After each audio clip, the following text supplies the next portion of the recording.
Nagbabalik po ang Panahon TV 5-7 ng umaga ayon sa Philippine Standard Time. Mga kaibigan, sa parting ito ng ating programa, atin munang tignan ang ilang anunsyo mula sa National Disaster Risk Reduction Management Council o NDRRMC. Nagkaroon nga ng isang buhawi at naranasan ito sa Rizal Occidental, Mindoro kahapon alas 4 ng umaga. Natamaan nito ang 5 bahay sa Barangay Masikap, Rizal Occidental, Mindoro. Wala namang naitalang casualties mula dito sa buhawi na ito. Noon ring July 7, nagkaroon ng flash flood o pagbaha sa Sagad, Lanao del Norte dahil sa sunod-sunod na pag-ulan. Naapektuhan ng pagbaha ang higit sa 400 pamilya kung saan higit sa kalahati nito ang inilikas sa mga evacuation centers. Apektado ang mga munisipalidad ng Kapatagan, partikular ng mga barangay ng Bagong Silang, Concepcion, Lapinig at Mahayhay. Kabilang na rin ang munisipalidad ng Lala.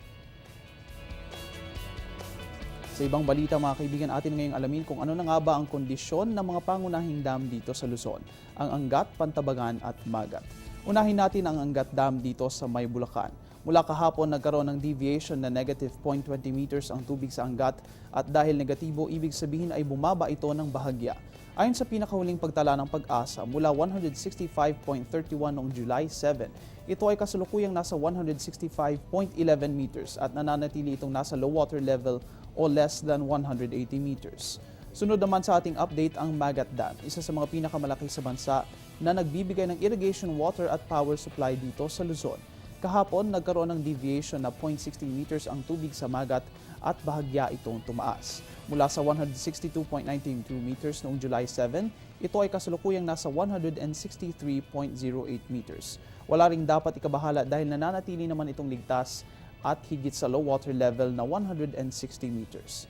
At last but not the least, sa ating update ang Pantabangan Dam. Considered isa sa mga pinakamalinis dito sa Pilipinas at isa sa mga pinakamalaking dam sa Asia na nagbibigay rin ng irrigation water sa Luzon farmlands at power supply rito.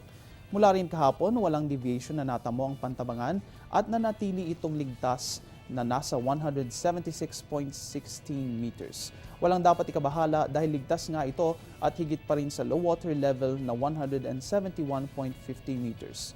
Mga kaibigan, para sa mga nais makaalam, importante na malaman natin ang sitwasyon ng mga dam na ito, lalong-lalo na sa Angat dahil maapektuhan ng conditions nito ang mga lugar na binibigyan nito ng tubig. Ngayon naman po ay silipin natin ang ulat panahon sa pag-alam natin sa inaasahang paglalaro ng temperatura sa mga pilang syudad sa Luzon, Visayas at Mindanao. Unahin natin dito sa Luzon, ang Baguio City ay mananatiling magkakaroon ng lower temperatures than usual. Aabot lamang yan sa 15 to 21 degrees Celsius at ang silangang bahagi nga o ang kanlurang bahagi ng bansa ay makakaranas ng pag-ulan dala ng hanging habagat. Ang Tuguegarao City naman ay makakaranas ng fair weather conditions ngayong araw na ito at aabot ang temperatura sa 26 to 35 degrees Celsius. Ang Tacloban ngayong araw na ito ay magkakaroon ng mataas na temperatura at aabot yan sa 25 to 33 degrees Celsius. Habang ang Iloilo at Bacolod City kung saan magiging maulan at magpapabalik-balik ang pag-ulan ngayong araw na ito ay magkakaroon ng temperatura na 24 hanggang 30 degrees Celsius. Dito naman sa may Mindanao, ang Zamboanga at Cagayan de Oro City ay magkakaroon ng parehong temperatura ngayong araw na ito. Aabot yan sa 26 hanggang sa 33 degrees Celsius. Habang dito naman sa Metro Davao na kung saan magkakaroon ng fair weather conditions ay slightly lower temperatures na minimum ang ating mararanasan na aabot lamang yan sa 25 mutit hanggang sa 33 degrees Celsius rin.